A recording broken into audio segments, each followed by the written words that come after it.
जैसे ही मैं पैदा हुई, लोग बहुत दुखी थे। मेरी मम्मी ने मुझे उठाया और मेरी नानी के पास लेके चली गई और उन्होंने ये स्टेटमेंट दी कि या तो आप इसको रख लो या देखो इसका क्या करना है। मैं तो कलकत्ता अपने हस्बैंड के साथ जा रही हूँ। आज फ्लुएंसी हब जो सिर्फ 500 रुपए से चालू हुआ था, कब उस प्लेटफॉर्म ने देखते ही देखते मतलब इजीली हम हर महीने 3.5 से 4 लाख रुपए अर्न कर लेते हैं। अब अगर मैंने ऐसा किया है तो आपको भी 5 ऐसे टिप्स बताती हूँ जिससे घर बैठे बैठे मेरी तरह थोड़े मोड़े इन्वेस्टमेंट या नो इन्वेस्टमेंट के जरिए आप भी लाभ को कमा सकती हैं।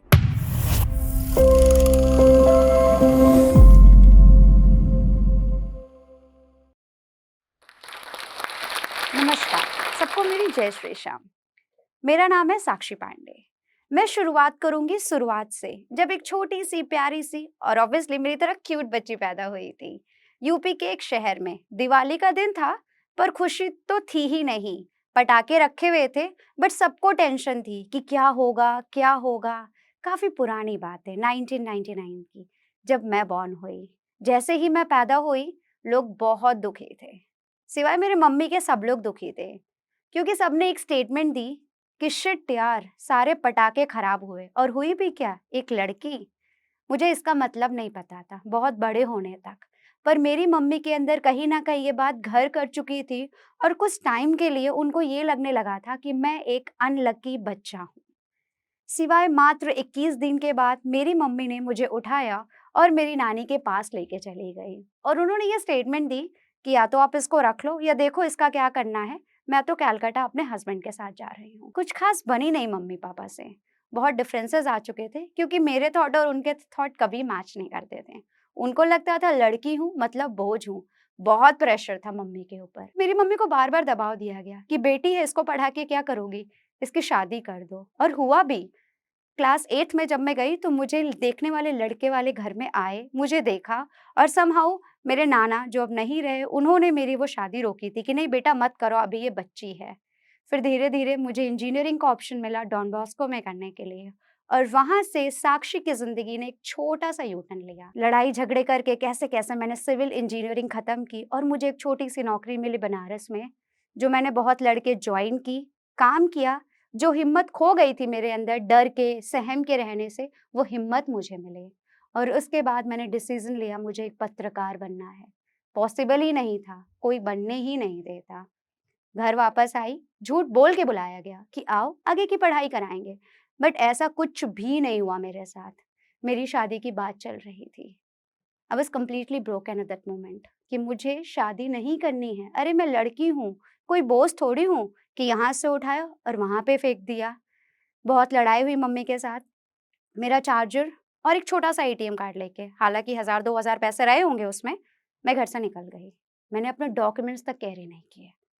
मैं निकल गई, निकल के डॉन बॉस्को में फ़ादर के पास गई। एक छोटा-सा जीडी फाइल किया कि मुझे पढ़ने के लिए बाहर जाना है। मेरा पूरा स्पॉन्सरशिप डॉन बॉस्को ने किया। मैंने अपनी पत्रकारिता की पढ़ाई खत्म की, नोटबंदी जैसा दौर आया और खूब नाम कमाया और काम किया। धीरे से एक बहुत मन करता है ना, मेरे एज में आने के बाद आप नोएडा, दिल्ली में रह रहे हो और अगर पढ़ाई में अच्छे हो तो यूपीएससी कर लेंगे। करा, मेंस दिया, नहीं हुआ। फिर मन नहीं था कुछ करने का और इस बीच में पैसे भी कमाने थे, तो मैं प्लैनेट स्पार्क पे एज़ अ कम्युनिकेशन ट्रेनर पढ़ाने लगी और क्लैपिंगो में भी मैंने काम किया। काम करते-करते मुझे ये रियलाइज़ हुआ कि यार पैसे नहीं देते हैं, जो सबसे बड़ी दिक्कत काम करते-करते मैंने फेस की। बट एक स्टूडेंट थी, पार्ट टाइम जॉब थी, घर पे बैठ के कर सकती थी, अच्छा लगता था और पढ़ाई कर पा रही थी। खर्चे निकल जाते थे, इतना कमा लेती थी। बट जब यूपीएससी में फेल हुई ना, कुछ भी नहीं था मेरे पास करने के लिए, कुछ भी नहीं, पूरी ब्लैंक थी। वो पूरा 10 दिन रिज़ल्ट आने के बाद मैं बहुत रो रही थी और फिर मैंने मौसी को फ़ोन किया, "मौसी अब क्या करूँ? मेरे अंदर सच में हिम्मत नहीं है कि मैं फिर से तैयारी करूँ, फिर से वही सारे फ़ेज़ में जाऊँ।" तो मेरी मौसी ने बोला, "तू अच्छा पढ़ा लेती है ना, तो फिर पढ़ा ना, क्या होगा बेटा, इतने फेलियर्स देखे हैं, इतना स्ट्रगल कर रही है, कुछ पढ़ाना चालू कर दे, खुद के 2-4 बच्चे अरेंज कर और पढ़ाना चालू कर दे।" ये मौसी ने कहा। मेरा फ्रेंड है, जो आज बिज़नेस का को-फाउंडर है, उसने कहा कि साक्षी हम खुद का स्टार्ट करेंगे। मुझे लगा बहुत बड़ा मज़ाक है, छोड़ दे सो जा, कल की कल देखेंगे। फिर मैंने सोचा क्यों नहीं? इतना रिस्क लिया है, तो एक छोटा-सा और सही, हमने स्टार्ट किया। अक्टूबर का टाइम था, हम बैठे हुए थे कि मार्केटिंग करने के लिए पैसे नहीं है, एकदम पैसे नहीं थे, जो कमाए थे यूपीएससी के जर्नी के थ्रू रेंट दे के, खाने का दे के सारा पैसा खत्म हो चुका था, कुछ नहीं बचा था। पैसे कौन देगा? हालाँकि वो मेरा फ्रेंड है, उसकी भी इतनी अर्निंग नहीं है और मुझे पैसा लेना किसी से पसंद भी नहीं है।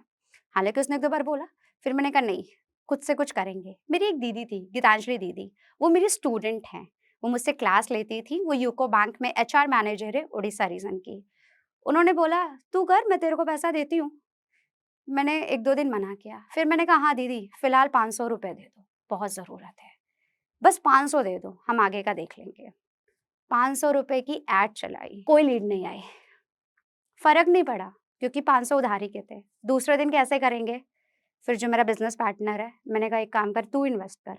उसने 2-3 हज़ार रुपए अपने घर से लिए, 500-500 की ऐड चली। 10-12 दिन का सिलसिला ऐसे ही चला। 5-6 दिन तक तो लीड्स ही नहीं आती थी और जो आती थी वो जस्ट मैसेज करती थी, I want to know something और फिर वो गायब हो जाती थी। यूएई का मार्केट तो चूज़ कर लिया, पर ये नहीं सोचा कि प्रॉब्लम क्या आएगी, कॉल कैसे करूँगी इंडिया में रह के, मैनेज कैसे करूँगी, टाइम हॉरिज़न कैसे होगा, कुछ भी नहीं सोचा, कुछ भी प्लान ही नहीं किया था, बस जिद थी यूएई में ऐड चला दिया। बट ये ज़िद पागलपन में कब बदल गई मुझे पता नहीं चला। 12 दिन पैसे खराब हुए। एग्ज़ैक्ट 13वें दिन एक क्वेरी मेरे स्टूडेंट महेंद्रा जी जो नेपाल के हैं, यूएई के शारजा में रहते हैं, उनका मैसेज आता है। पहला डेमो होता है फ्लुएंसी हब का, उस सपने का जो हम 2 मिलके देख रहे थे, पहला डेमो, बहुत खुशी थी। कोई क्लाइंट है, वो इंटरनेशनल है और वो हमसे डेमो लेगा। उन्होंने डेमो लिया और वो और उनकी वाइफ़ ने साथ में एनरोलमेंट ली दैट टू फॉर 3 मंथ और वो शॉकिंग था हमारे लिए। पहले दिन डेमो 10 मिनट्स के अंदर पेमेंट आना और वो भी हस्बैंड वाइफ़ दोनों की। थोड़ा-सा अंदर से हिम्मत मिला। शुरुआत के 2.5 महीने मुझे नहीं पता खाना कब खाते हैं, सोते कब हैं। मैं पागलों की तरह पूरे टाइम लैपटॉप के स्क्रीन के सामने बैठी हूँ। कोई भी क्वेरी आ रही है, इवन साउथ अफ्रीका से भी स्टूडेंट आ रहा है। I am learning the language कि मैं उनसे कैसे कम्युनिकेट करूँ। मैं अकेले पढ़ाती थी, बच्चे बढ़ रहे थे। अब अगर हम ऐड चला रहे हैं और उसका रिस्पॉन्स आ रहा है, तो वो चीज़ें ग्रो ही करेंगी। तो अब हम उस फ़ेज़ में आ रहे थे। 13वें-14वें दिन से उस फ़ेज़ में आ गए थे। हमारे साथ एक मैम जुड़ी श्रेया मैम, बहुत दिन से हैं, उन्होंने काम करना स्टार्ट किया। फिर एक दिन मैं मेरे बिज़नेस पार्टनर से बोल रही हूँ, "जय, हमें ना ट्रेनर्स चाहिए।" वो कह रहा है, "ठीक है साक्षी, मेरे को पता है काम चलने लगा है, बच्चे आ रहे 10-15 हो गए हैं, बट इसका मतलब ये नहीं कि अब ट्रेनर हायर करेंगे।" मैंने कहा, "नहीं यार चाहिए, ये और अच्छा चलेगा।" और हमने और एक ट्रेनर को हायर किया और उनको हायर करने के बाद हमें सच में नहीं पता कि एट प्रेज़ेंट हमारे पास अप्रॉक्स 53 ट्रेनर्स हैं। तो ये तो वो पार्ट था, कितना मज़ा आ रहा है सुन के कि यार 13 दिन में इनको सक्सेस मिल गई, इन्होंने बिज़नेस क्रिएट कर लिया। सबसे बड़ी प्रॉब्लम हमारा वेट कर रही थी। सबसे बड़ी प्रॉब्लम थी कि हम पेमेंट लेने में बहुत दिक्कत हो रही थी। हम जीएसटी चार्ज करते हैं और यूएई एक टैक्स फ्री नेशन है। यहाँ पे 18% हम एजुकेशन पे दे रहे हैं, वहाँ पे ऐसा कुछ भी नहीं है। तो जभी भी मैं जीएसटी की बात करती थी क्लाइंट के साथ, उनको ऐसा लगता था कि व्हाट?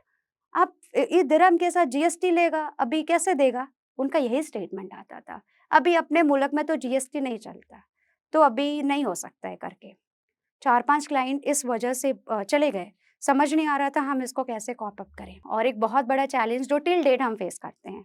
हर कोई पूछता है, क्या होगा अगर आपसे पैसे लिए और आप ब्लॉक करके चला गया तो? अभी मैंने उधर पे एनरोल करा था, 2 दिन क्लास कराई उन लोगों ने और फिर ब्लॉक करके चले गए।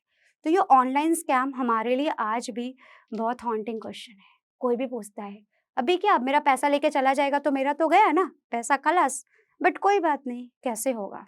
इस चीज़ को ओवरकम करना आज भी बहुत बड़ा चैलेंज है। अब अगर मैंने ऐसा किया है, तो आपको भी 5 ऐसे टिप्स बताती हूँ, जिससे घर बैठे-बैठे मेरी तरह थोड़े-मोड़े इन्वेस्टमेंट या नो इन्वेस्टमेंट के ज़रिए आप भी लाखों कमा सकती हैं। तो जो सबसे पहली चीज़ मैं उनको बोलूँगी, जो किसी गाँव से आ रही हैं या नॉर्मल टाउन से आ रही हैं या बहुत बड़े शहर से भी आ रही हैं। देखिए, पैसे की ज़रूरत सबको होती है। पैसा किसी को भी बुरा नहीं लगता है, वो सबको बड़ा पसंद है।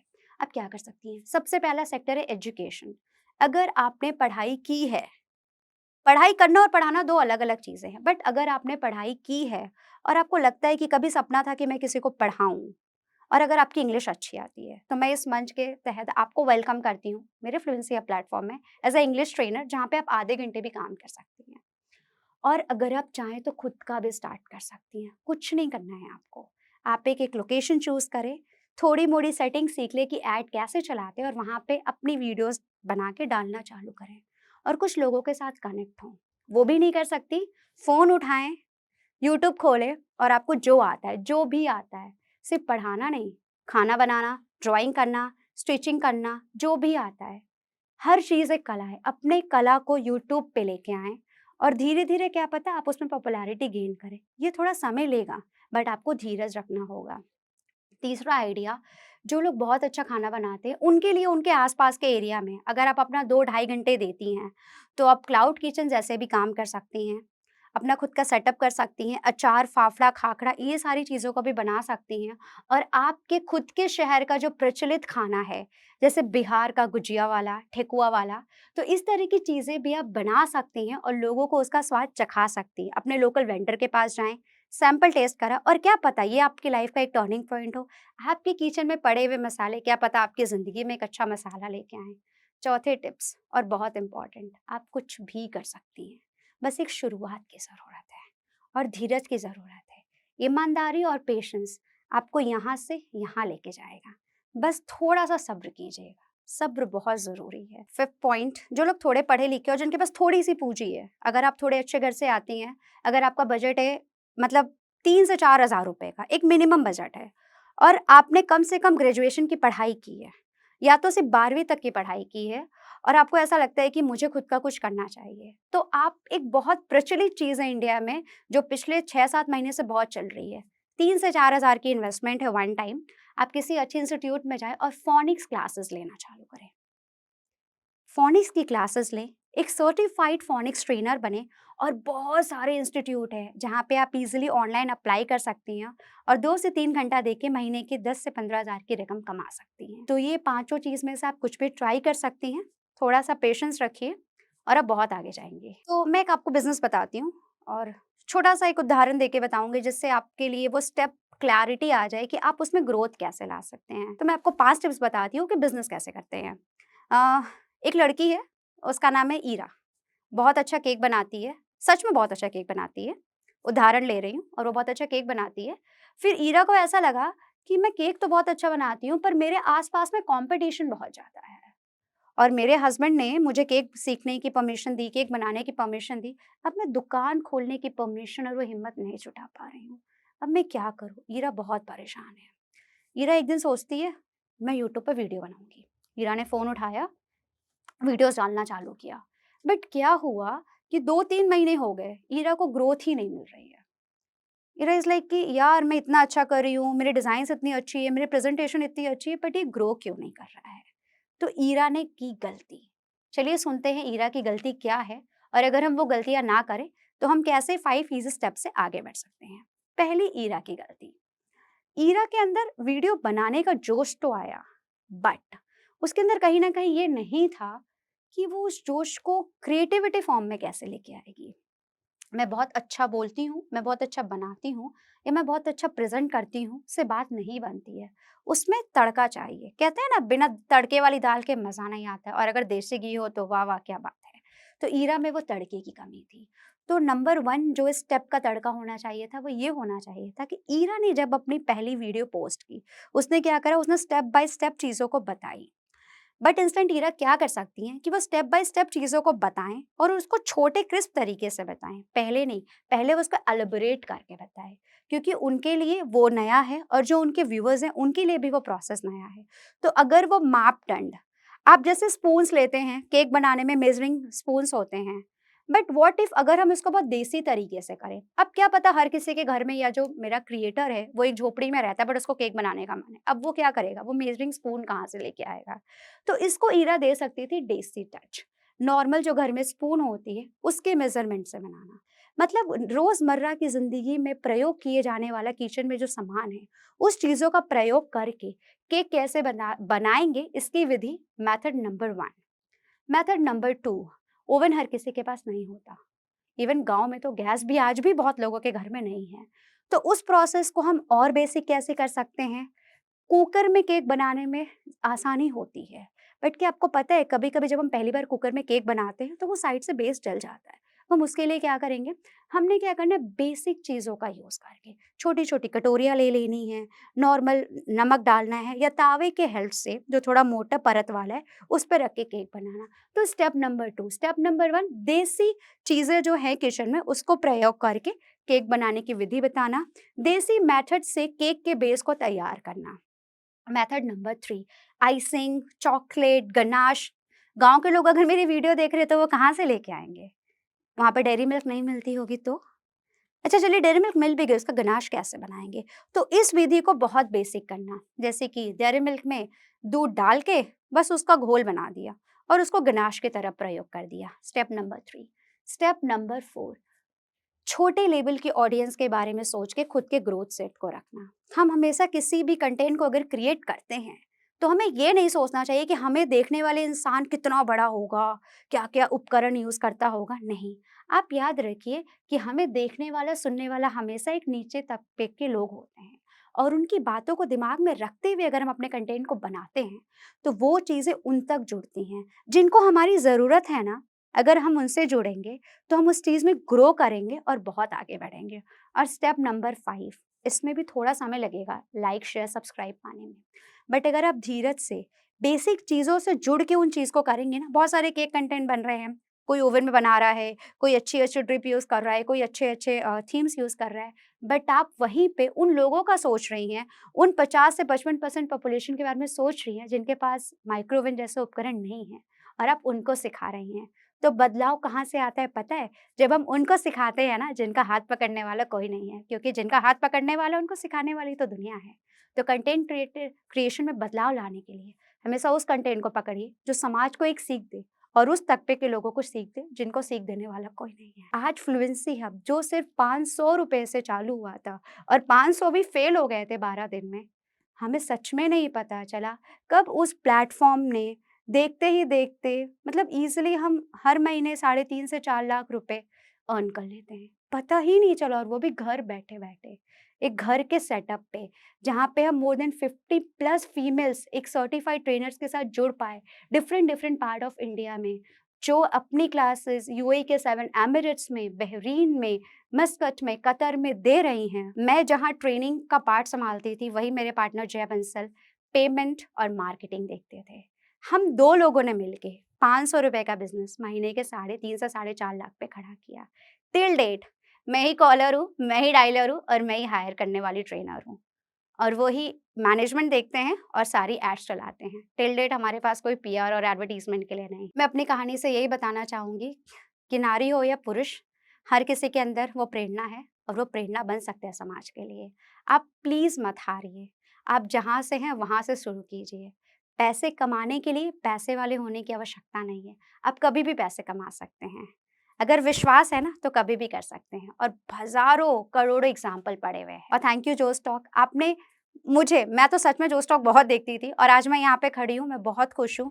जोश टॉक ने बहुत लोगों को प्रेरित किया है और वो कहानियाँ उठा के लेके आते हैं जो हम कभी पहुँचा नहीं सकते किसी तक। ये मंच, ये कॉन्सेप्ट खुद में ही एक बहुत बड़ी चीज़ है, सबसे बड़ा प्रेरणा का स्रोत है। तो इसका पूरा यूटिलाइज़ेशन कीजिए, जाइए, जोश टॉक देखिए और थैंक यू वेरी मच मुझे सुनने के लिए।